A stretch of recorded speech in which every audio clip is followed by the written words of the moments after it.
తాకట్లో ఉన్న బంగారాన్ని విడిపించి ఆ రోజున మార్కెట్ ధర కట్టి మిగిలిన డబ్బును మీకు అందిస్తుంది కొమ్మూరి గోల్డ్.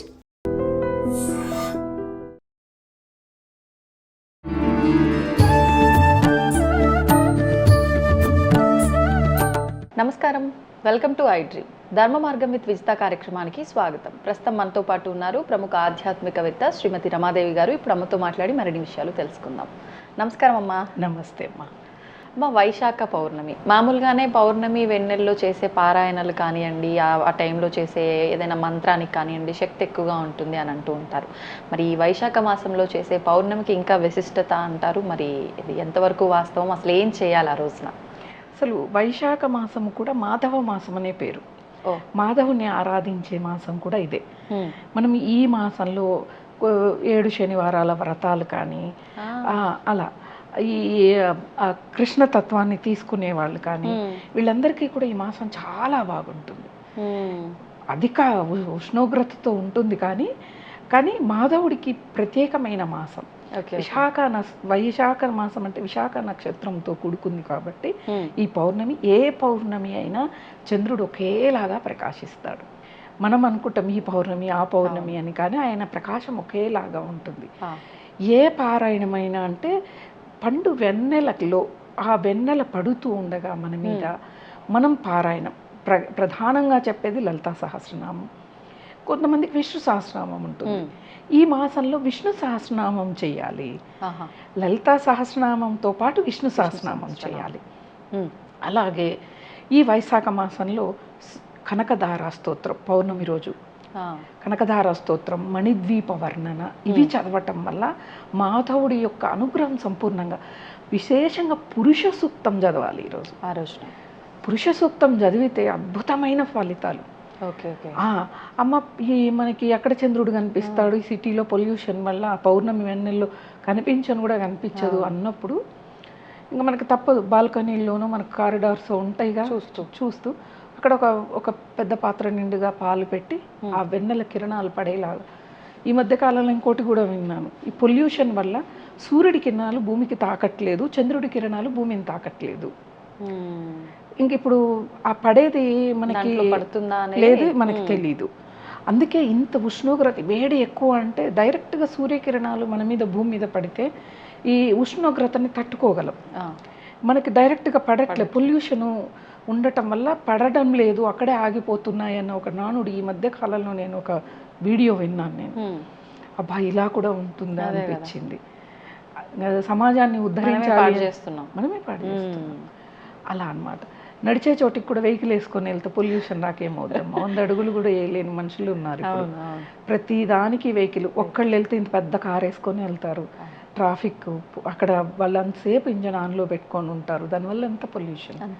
కాబట్టి ఈ అవాంతరాలన్నీ వస్తున్నాయి. అలా పెట్టుకొని ఇంకా మన బాల్కనీలో ఒక లైట్ పెట్టుకొని చదువుకోవాలి. లేదమ్మా మాకు సాయంత్రం వీలు కాదు, మేము వచ్చే వరకు 10-11 అవుద్ది, అప్పుడు చేయలేమన్న వాళ్ళు తెల్లవారుజామునే లేచి, అప్పుడు కూడా పౌర్ణమి తిథి ఉంటుంది, అప్పుడు చేసుకోవచ్చు. అప్పుడు కూడా మనం చేసుకోవచ్చు ఈ పారాయణాలన్నీ. అమ్మవారికి విశేష ఆరాధన ఈరోజు లలితా పరమేశ్వరికి అవ్వచ్చు, ఎవరి ఇష్ట దేవత అయినా కానీ. ఒక్కొక్కళ్ళకి ఒక్కొక్క దేవత ఇష్టం ఉంటుంది. అమ్మవారిలో లక్ష్మీదేవి ఉంటుంది, కొంతమందికి ఏమో సరస్వతి, దుర్గమ్మ, చాలామందికి ఒకళ్ళ కుల దేవతలు ఉంటారు. ఎవరికి ఇష్టమైన దేవతని వాళ్ళు ఆరాధించుకోవచ్చు. పౌర్ణమి రోజున నియమాలతో, అంటే తలార స్నానం చేయటం, లేత వర్ణపు వస్త్రాలు ధరించాలి పౌర్ణమి రోజు ఎప్పుడైనా కూడా.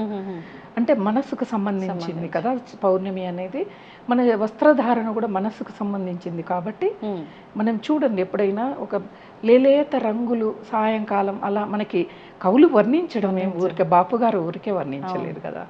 లేలేత రంగులు ఆ పౌర్ణమిలో ఆ పౌర్ణమి కిరణాల కింద కూర్చొని చదువుతూ ఉంటే మనసు ఆహ్లాదంగా ఉన్నప్పుడు భగవంతుడి వైపుకి సంపూర్ణ లగ్నం అవుతుంది మనసు.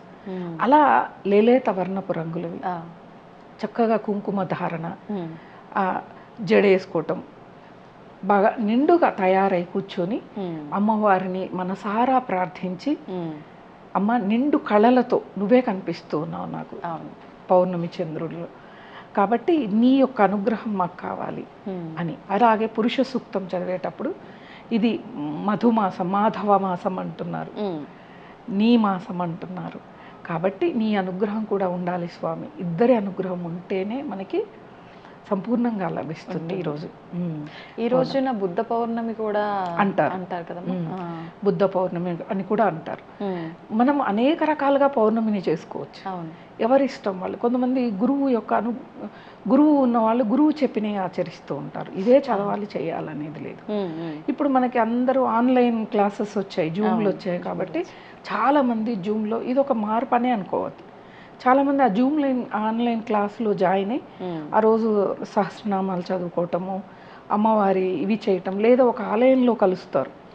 కొన్ని బ్యాచ్లు ఉంటాయి, వాళ్ళంతా ఆలయంలో కలిసి ఆ పారాయణాలు చేయటం, అమ్మవారికి ప్రసాదాలు నివేదన చేయటం, ఆ ప్రసాదాలని అందరూ పంచుకోవటం, ఇలాంటివి కూడా చేస్తూ ఉన్నారు. ఒక రకంగా భక్తి అంటే కోరికలతోనో ఏదన్నా కానీ భగవంతుని నామం అయితే ఉచ్చరిస్తూ ఉన్నారు. కాబట్టి ఈరోజు సరే మాకు ఇవేమీ చేత కావమ్మా, మేము వృద్ధులము, మేము ఎక్కడికి వెళ్ళలేము, ఇవన్నీ చేయలేమన్న వాళ్ళు ఓం శ్రీమాత్రే నమః ఒక మాల, ఓం నమో భగవతే వాసుదేవాయ అనే ఒక మాల, ఓం నమో నారాయణ అనే ఒక మాల చేస్తే చాలు. అంటే మనము ఇవన్నీ కూడా చూసుకోవాలి కదా, ఆరోగ్యం చూసుకోవాలి, సమయం. ఎందుకంటే ఇప్పుడు భార్యాభర్తలు ఇద్దరూ సంపాదిస్తేనే కుటుంబం గడవడం కష్టంగా ఉంది, అన్నీ ఖరీదైపోయింది చదువుతో సహా. కాబట్టి పిల్లలు అందుకే ఒక పిల్లల దగ్గర ఆగిపోతున్నారు, చదివించుకోవడం కష్టం అవుతుంది అని చెప్పాను. కాబట్టి అలా ఉన్నవాళ్ళు ఈ 3 మంత్రాలు జపం చేసుకొని భగవంతుని మనసారా ఒక్క క్షణము భగవంతుడి మీద మనస్సు లగ్నం చేసిన ఈ జన్మకు చాలు. మనం లగ్నం చేయట్లేదు. భగవత్ శక్తిని పట్టుకోవాలి ఆ క్షణమైనా కానీ అనమాట. అద్భుతంగా ఉంటుంది ఆ శక్తి. దాన్ని అనుభవించిన వాళ్ళకి ఆనందం తెలుస్తుంది, అర్థమవుతుంది. ఓ గంటలు కూర్చొని పూజ చేస్తేనే పౌర్ణమి లేకపోతే భగవంతుడు అనుగ్రహిస్తాడనేది కాదు. కనీసం ఈ ఒక్క రోజైనా కొంచెం మౌనంగా ఉంటూ ఎక్కువ మాట్లాడకుండా, ఎక్కువ ఆవేశపడకుండా, అంటే మనసును శమింపజేసుకోవటం అనమాట. కోరికల వైపుకు మనసు. ఒక్కరోజు ఫోన్ చూడడం మానేయండి చాలు. ఇన్స్టాగ్రాము, యూట్యూబ్లు, ఫేస్బుక్ చూడడం మానేస్తే ఇప్పుడు నియమాల్లో అది కూడా చెప్పాల్సి వస్తుంది అందరికీ. నియమాల్లో ఏ నియమాలు పాటించాలంటే ముందు ఫోన్ చూడొద్దు. ఏం చండాలని చూస్తారో, ఎక్కడ మీ మొబైల్ డేటా మీ వైఫైలో ఆఫ్ చేసేయండి. ఆ చండాలం మన జోలికి రాదు.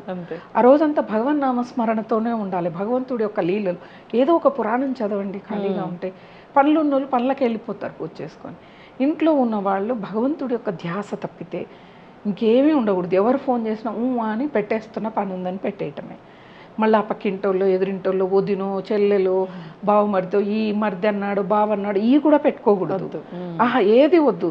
అది ఒక నియమం లాగా నెలకు ఒకసారి పెట్టుకుంటే అది 15 రోజులకు మారాలి. అది మళ్ళా వారానికి రావాలి, మళ్ళీ ఒక రోజుకు రావాలి. అదే జీవిత నియమం కావాలి. అప్పుడే మనిషి పరిపూర్ణమైన భక్తుడు అవుతాడు. నియమాలతో కూడిన భక్తి ఎప్పుడైనా పరిపూర్ణం అవుతుంది. కానీ నియమాలు లేని భక్తి, నీ పూజ నీకు అసలు అవసరమే లేదు. భగవంతుడు స్వీకరించాడు అసలు. నువ్వు 100 రకాల ప్రసాదాలు స్వీకరించు, నువ్వు ఎవడి నోరో ఎవడి కడుపో కొట్టి తీసుకొచ్చింది పెడితే భగవంతుడు స్వీకరిస్తాడా? లేదు కదా, భగవంతుడు స్వీకరించడు. ఆ రోజు నీకేదో ఒకటి నువ్వు చేసి పెట్టాలన్నా నీకేదో ఒక ఆటంకం వచ్చి నువ్వు చేయలేకపోతావు, ఆయన స్వీకరించడు అసలు. భగవంతుడు అనుగ్రహం అనేది లభించదు. అందరు అనుకుంటారు మేము భక్తితో ఉన్నాం, మేము అది చేస్తున్నామని. వాళ్ళ మాటలకు వీళ్ళ మాటలకి ఇది అది, వాళ్ళ డబ్బులు వీళ్ళ ఆస్తులు అవి తీసుకొని చేస్తూ ఉన్నావు. నువ్వు ఏ విధంగా నువ్వు భక్తితో ఉన్నావంటే నమ్మాలి అసలు? అంతేగా, తప్పు కదా. మనం చేసేది, భగవంతుడు కొన్ని నియమాలు చెప్పాడు, నువ్వు ఆ నియమాలు పాటిస్తే ఆయన ఇష్టపడతాడు. కానీ నేను పాటించను, నేను పూజ చేస్తా అంటే ఏ విధంగా నీ ఇంటికి వస్తాడు? నీ మీద ప్రేమను కురిపిస్తాడు, అనుగ్రహాన్ని కురిపిస్తాడు. శాస్త్రం ఆయన చెప్పి, ఇప్పుడు ఎవరైనా మన పిల్లలైనా మనం చెప్పిన మాట వింటే ఎంత ఆనందిస్తాం. మరి భగవంతుడు సృష్టిని నడిపిస్తున్నవాడు మహావిష్ణువు. ఆయనకి ఇష్టమైన నియమాలు ఏంటిది అంటే మనం ఇన్ని పురాణాలు చెప్పుకుంటున్నాం, ఇన్ని కథలు వింటున్నాం. మనలో మార్పు రానప్పుడు ఏం చేయడానికి? ఎవరికి అవసరం? నీకు నువ్వే అవసరం లేదు, పక్కన వాళ్ళకి, ఇంట్లో వాళ్ళకి అవసరం అస్సలు ఉండదు. మరి కాబట్టి కొన్ని నియమాలతో కూడినది ఏ పండగైనా, ఏ వ్రతమైనా, ఏ నోమైనా కొన్ని నియమాలు. ఈ నియమాలతో మనం ముందుకు వెళితే మనం చేసేది ఏదైనా ఒక్క చిన్న మంత్రమైనా చాలు. ఓం అని చెప్పిన పుణ్యం కిందికే వస్తుంది, పుణ్యం ఖాతాలో పడిపోద్ది. అలా నియమాలు చేయాలి.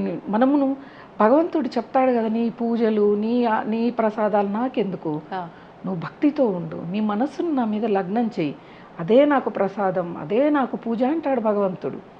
అది చెయ్యం కానీ మిగతా అన్నీ చేస్తామంటాం మనం. కాబట్టి నియమాలు మాత్రం తప్పనిసరి.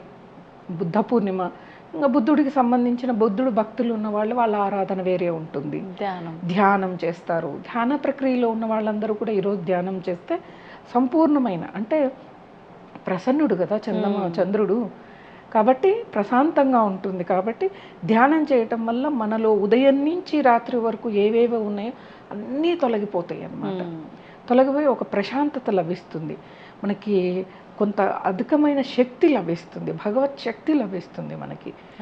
భగవత్ శక్తిని సంపాదించుకోవాలి కానీ ఆస్తులు సంపాదించుకోవడానికి భగవంతుని పూజించడం ఏంది?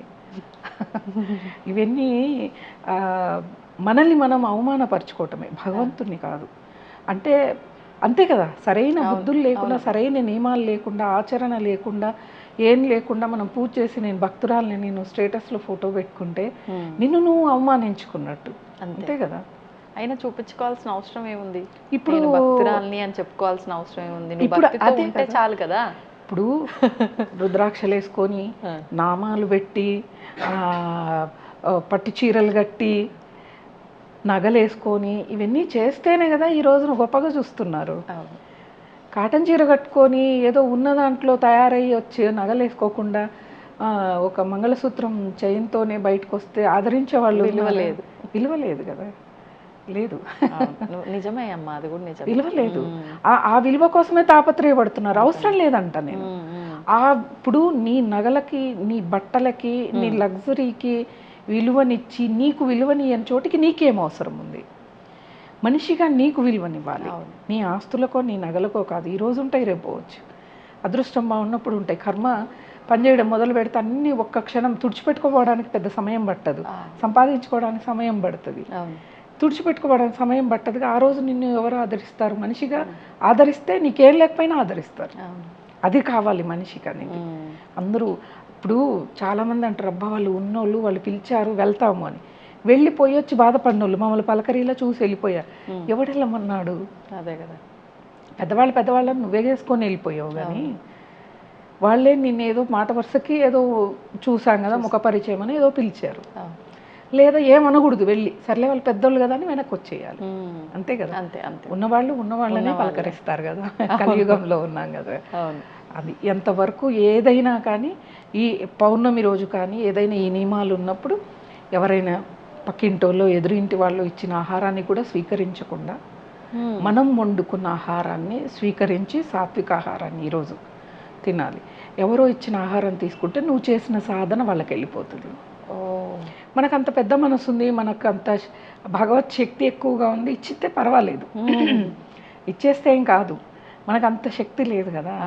మనకి ఏ క్షణం ఏమొస్తుందో కర్మ ఏ రూపంలో చూపిస్తుందన్న భయంతో ఉన్నాం. కాబట్టి ఎవరి ఆహారాన్ని బయట వండి మనం డబ్బులతో కొన్న ఆహారాన్ని తినకుండా ఇంట్లోనే నువ్వేం వండుకోక్కర్లేదు, ఉత్త అన్నం వండుకొని పెరుగన్నం తిన్నా అడిగేవాడిని ఎవరు ఉండరు కదా. ఎట్టాగు నిల్వ పచ్చళ్ళు ఉంటాయి, పొళ్ళు ఉంటాయి. కొన్ని నియమాలను అయితే పాటించాలి. ఉండగలిగిన వాళ్ళు ఉపవాసం ఉంటే మంచిది. చంద్రుడిని చూసి పారాయణం అయ్యాక భోజనం చేయవచ్చు. అనారోగ్య సమస్యలు ఉన్నాయి కాబట్టి ఇంకా అవన్నీ కూడా వదిలేయాల్సి వస్తుంది. అంతే. ధన్యవాదాలమ్మా, నమస్తే.